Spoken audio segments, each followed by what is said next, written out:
Cara kerja mesin 2 tak dan 4 tak. Cara kerja mesin 2 tak. Pada umumnya, cara kerja motor 2 tak terdiri dari 2 langkah. Langkah pertama adalah proses hisap dan kompresi, serta langkah kedua adalah proses pembakaran dan pembuangan. Berikut ini penjelasan lebih detail tentang cara kerja mesin 2 tak. 1. Proses hisap dan kompresi. Pada tahap pertama, piston bergerak dari titik mati bawah ke titik mati atas. Saat piston bergerak ke atas, ruang pembakaran di dalam silinder meluas dan menciptakan tekanan rendah. Ini menyebabkan campuran bahan bakar dan udara disedot ke dalam silinder melalui saluran masuk udara. 2. Proses pembakaran dan pembuangan. Setelah mencapai titik mati atas, injektor akan menyemprotkan bahan bakar ke dalam campuran udara yang terkompresi di dalam silinder. Bahan bakar ini terbakar dengan sendirinya karena panas dan tekanan tinggi dalam ruang pembakaran.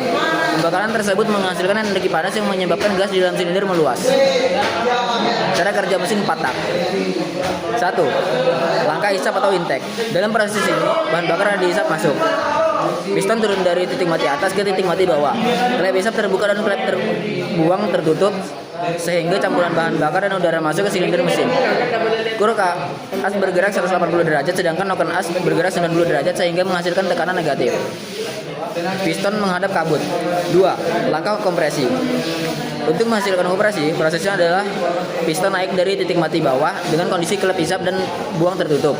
Piston naik lagi ke titik mati atas untuk menekan campuran bahan bakar dan udara. Karena tekanan tersebut, ruang bakar dimampatkan menjadi sangat panas.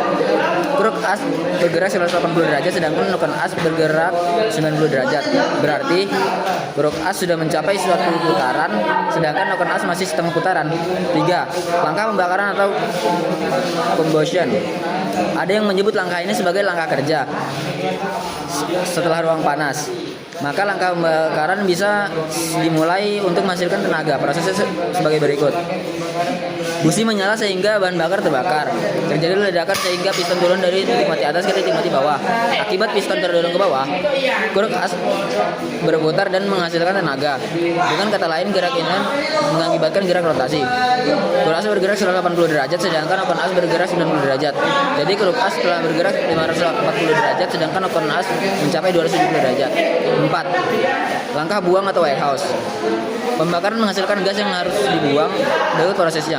Piston naik lagi dari titik mati bawah ke titik mati atas dengan kondisi klep hisap tertutup dan klep buang terbuka.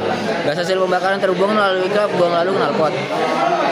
Kruk as bergerak 180 derajat sedangkan noken as bergerak 90 derajat. Dengan demikian dalam suatu siklus 4 langkah ini, kruk as mencapai 720 derajat atau 2 kali putaran. Sedangkan noken as mencapai 360 derajat atau sekali putaran. Sekian penjelasan dari saya.